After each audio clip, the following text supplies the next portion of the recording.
Hello guys, welcome to the GCE for YouTube channel. It's another video correcting past GCE questions, and today we are going to be doing the correction of the Cameroon GCE Ordinary Level Mathematics Paper 1 of the year 2025. So let's begin. Question 1. The value of the digit 7 in the number 5.074 is 7 is in the hundredths position, so its value is equal to 0.07, which is equal to t for question 1. Question 2. The highest common factor HCF of x raised to the power 5, x raised to the power 3, and x raised to the power 9 is the highest common factor of powers with the same base is equal to the power with the smallest exponent. In this case, we have x raised to the power 3 as that with the smallest exponent, so B for question 2. Question 3. Arranging the decimals 0.33, 0.42, 0.25 in ascending order gives. In ascending order, that's from smallest to largest, so we have 0.25 followed by 0.33, finally 0.42, which is A for question 3. Question 4. The number line that represents the set of elements in the set T, which is equal to x, such that x is between 0 and 5 is. This is a non-strict inequality because the inequality signs are less than or equal to and greater than or equal to. That means 0 and 5 are included in the range of validity of x. And for non-strict inequalities, the circle marking the cutting point of the inequality are closed, and the region of validity of this inequality is shaded. So we have C as the answer for question 4. Now question 5. The number -5 belongs to the set of A. Natural numbers. Natural numbers are all counting numbers, or we can say positive whole numbers, and in some cases it might include 0, so that is say 0, 1, 2, 3, 4, 5 up to infinity.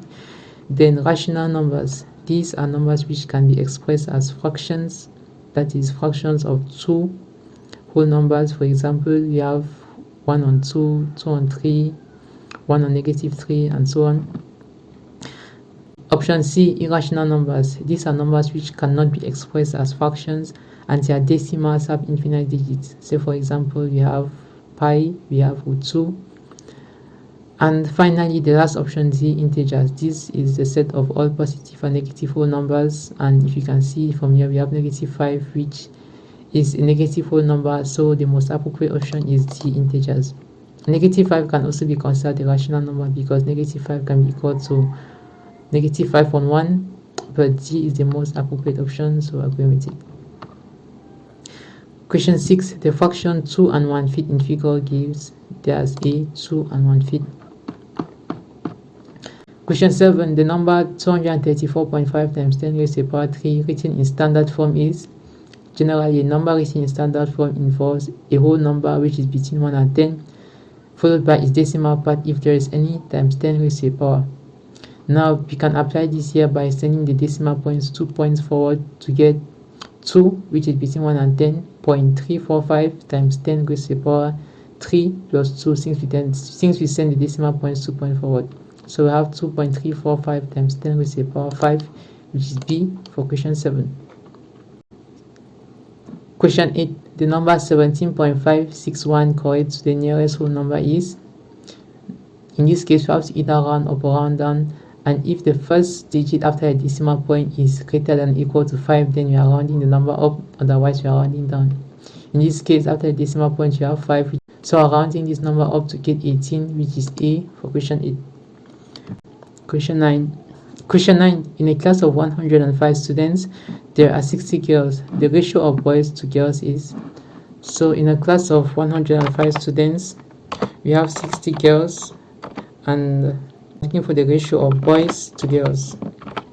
Now in this case, if we have 105 students, the number of boys is going to give us 105 minus the number of girls, which is 60, and that we are going to have 45. And now the ratio of boys to girls is 45 boys to 60 girls. If we divide all through by 15, we have 3:4, which is the ratio of boys to girls. And looking at our options, 3:4, we have C for question 9. Now question 10. The rate at which 2 million francs CFA is invested for 2 years to yield an interest of 200,000 francs is.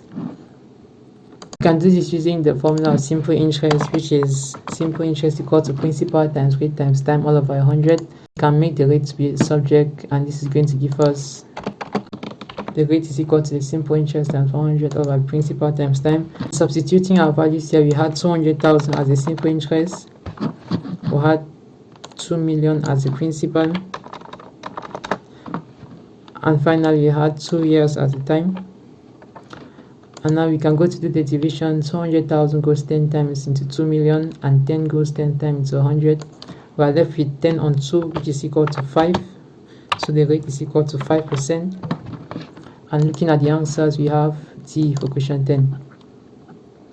Now question 11, an empty set is represented as, empty sets are generally represented either with these curly brackets open and closed with nothing inside, or this zero sign with the cross, that's without it being the empty brackets. From here we have our only correct answer, which is B for question 11.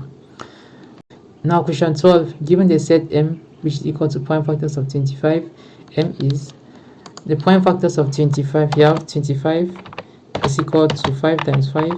So the prime factors of 25. So the prime factor of 25 is 5. That's the only prime factor of 25, which is this for question 12, C. Now question 13. In set notation, the number of elements in P and not in Q is. Alright, the first thing, the number of elements, that already involves cardinality.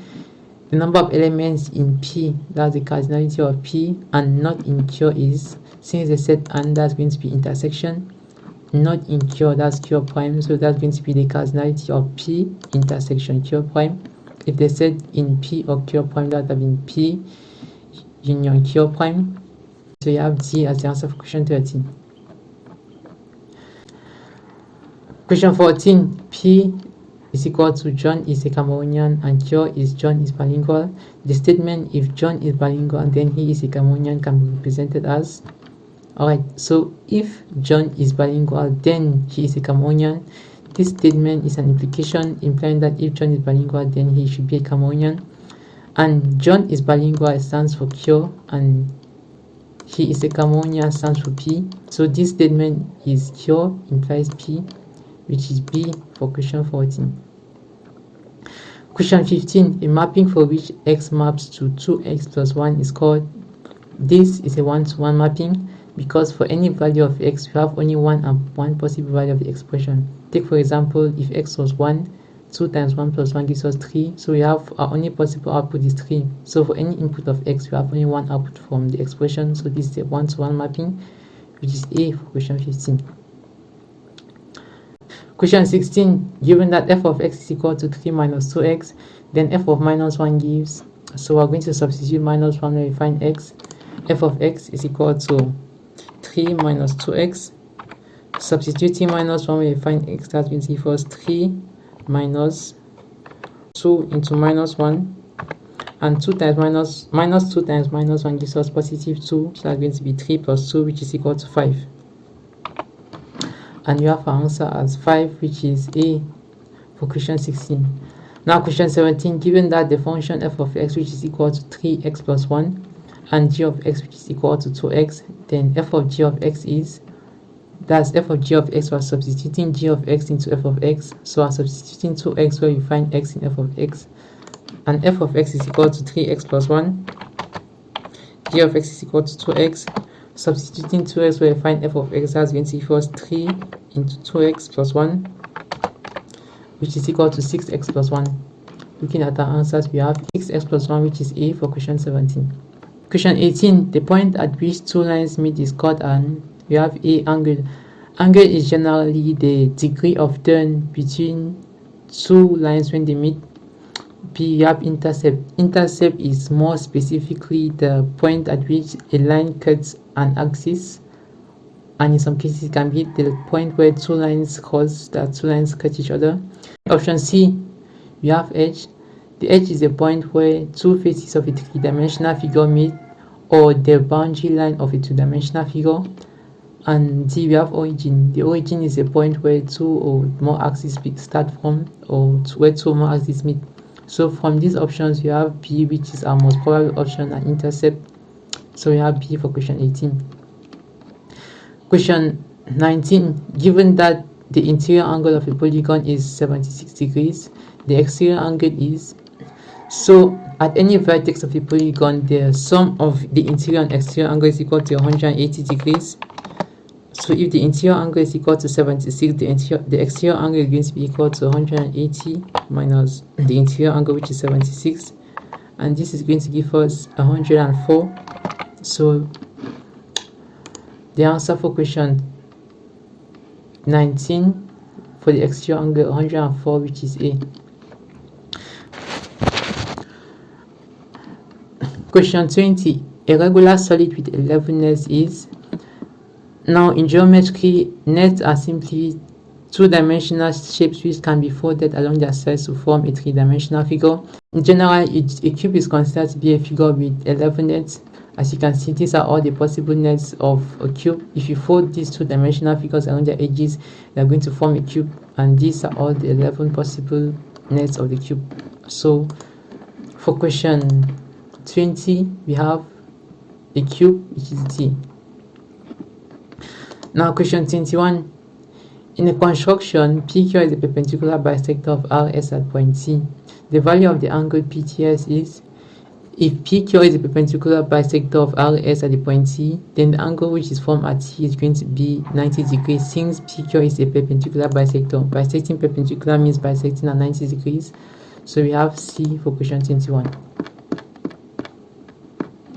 Question 22. Given that the line L1 and L2 are parallel lines in figure 1, and L3 is a transversal with angle B being 85 degrees, the value of the angle A is. Now in such a figure, opposite angles are always the same. So if this angle B is equal to 85 degrees, then this angle here is going to be equal to 85 degrees. This angle is equal to 85 degrees as well. Since the angle on a line is equal to 180 degrees, it implies that the angle A is going to be 180 degrees minus angle B. That's 180 degrees minus 85 degrees, which is going to give us 95 degrees, which is C for question 22.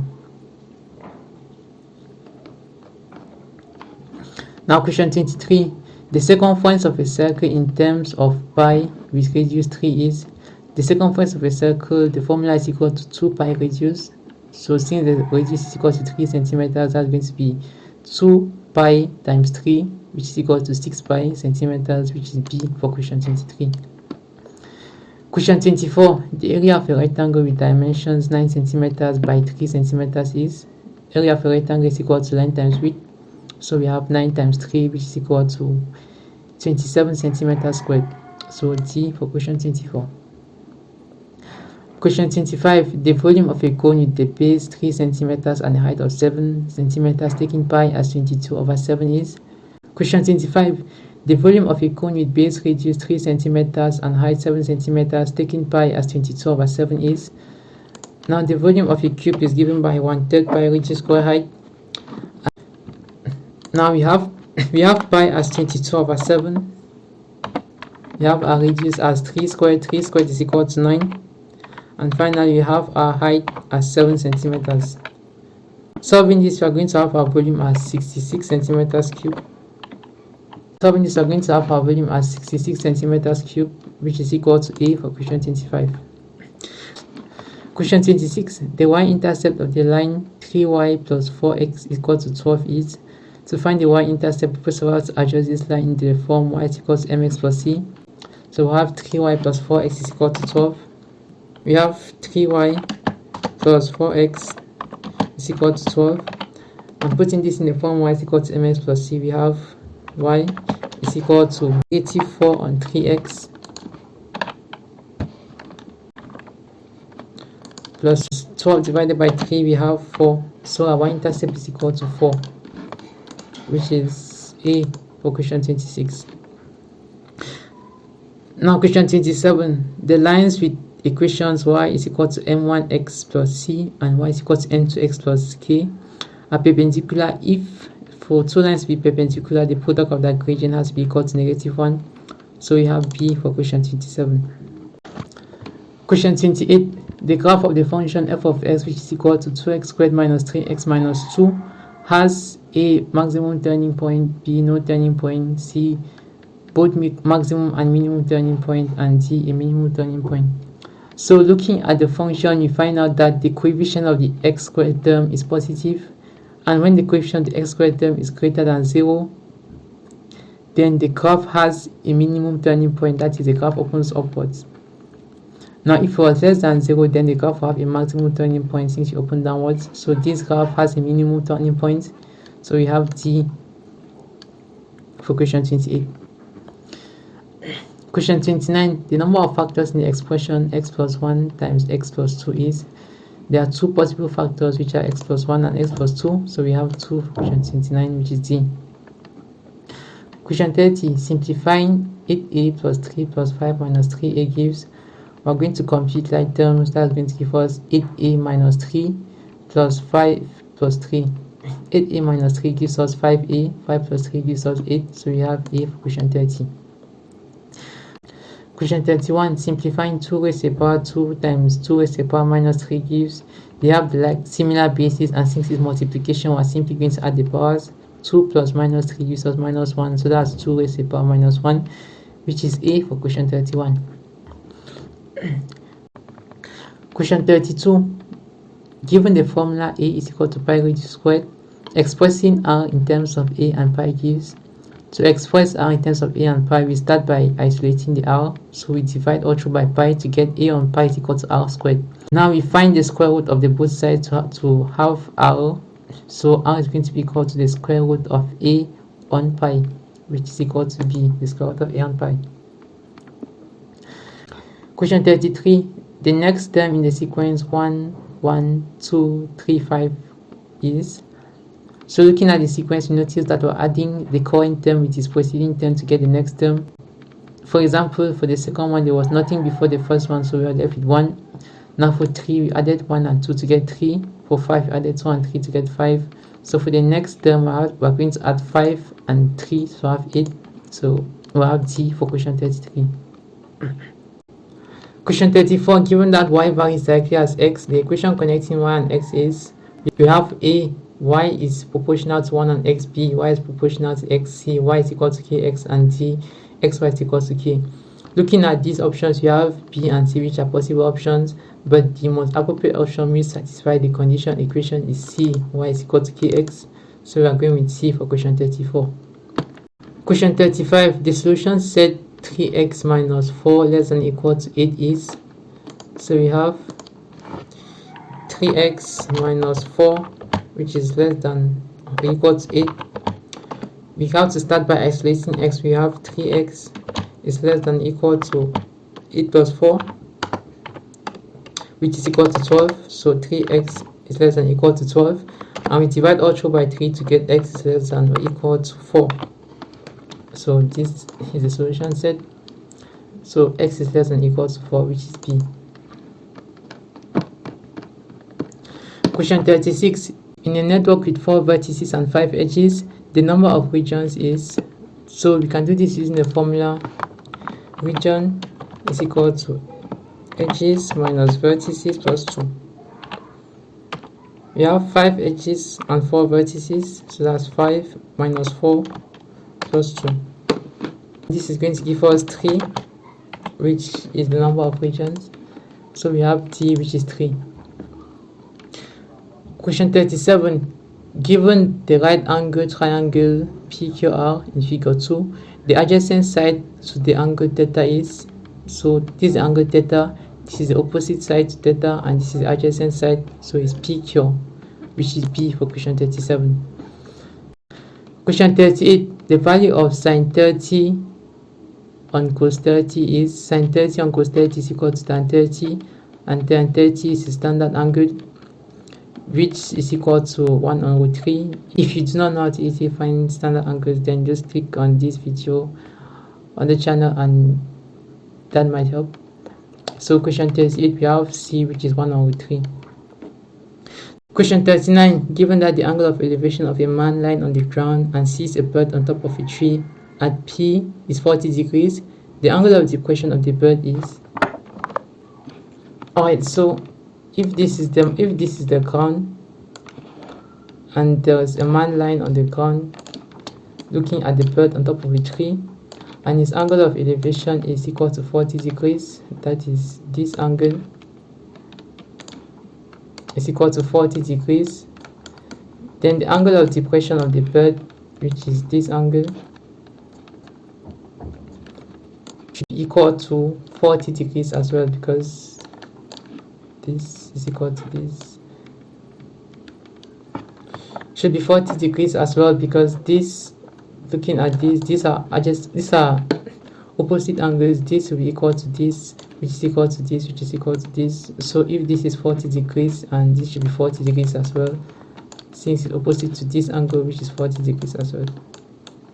So we have his angle of elevation is 40, the angle of depression of the bird is 40 degrees as well. So looking at our options, we have 40, which is A for question 39. Question 40, given the vectors A, which is equal to 7, 3, and B, which is equal to 2, minus 9, then A plus B is equal to, we're adding similar entries, so we have 7 plus 2, which is equal to 9, and 3 plus minus 9, which is equal to minus 6, so we have 9 minus 6, which is D. Question 41, the vector OP, which is equal to I minus J, lies in the A, first, second, fourth, third quadrants. Right, so this is our Cartesian plane, and here we have positive x, here we have positive y, here we have negative x and negative y. So the vector was I minus j, that means the x is positive, so the x component is positive, and minus j is negative, so negative. This is the first quadrant, this is the second quadrant, this is the third, and this is the fourth quadrant. So the vector was located somewhere in the fourth quadrant, which fourth quadrant is C for question 41. Question 42.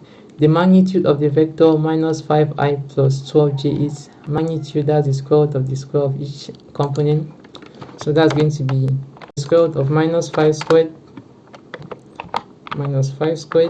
and 12 squared.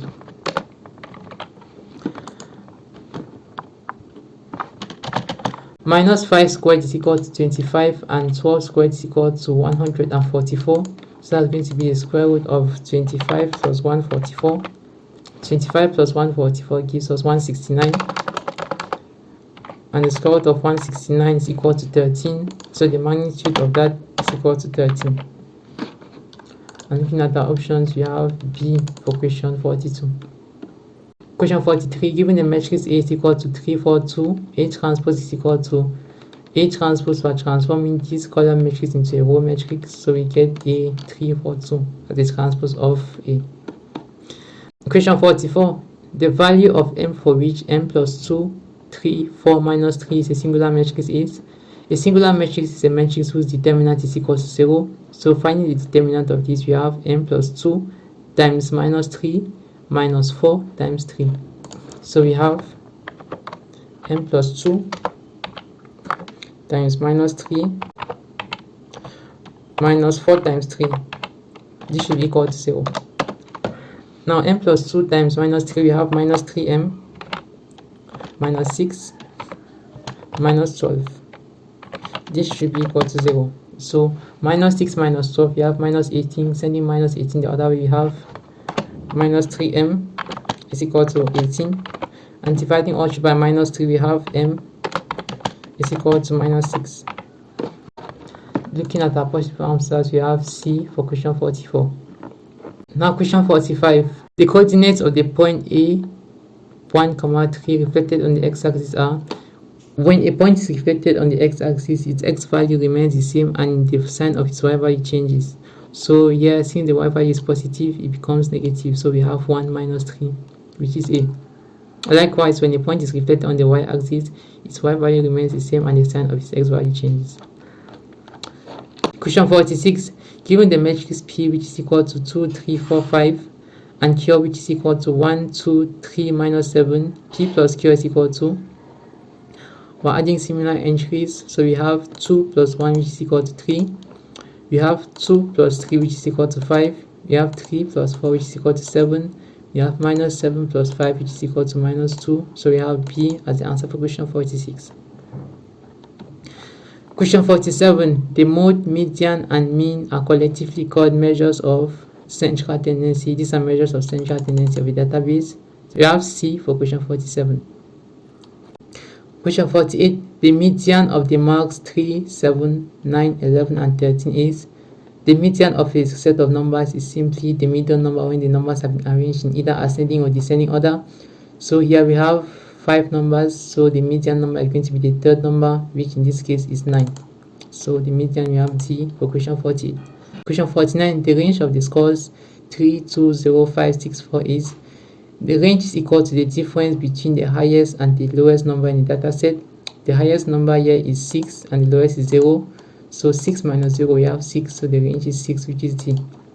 Question 50. The probability that John does his maths assignment is 0.6. Then the probability that he does not do it is. So here the absolute probability is 1. So if the probability that he does his assignment is 0.6, the probability that he will not do his assignment is going to be 1 minus 0.6, which is equal to 0.4, which is C for question 50. So guys, that brings us to the end of the correction of Cameroon GCE Ordinary Level Paper 1 of the year 2025. I hope you learned something new, and if you did, please consider liking and subscribing to GCE for All. Well, that's it for today. Thank you all for watching, and we see you all in the next one.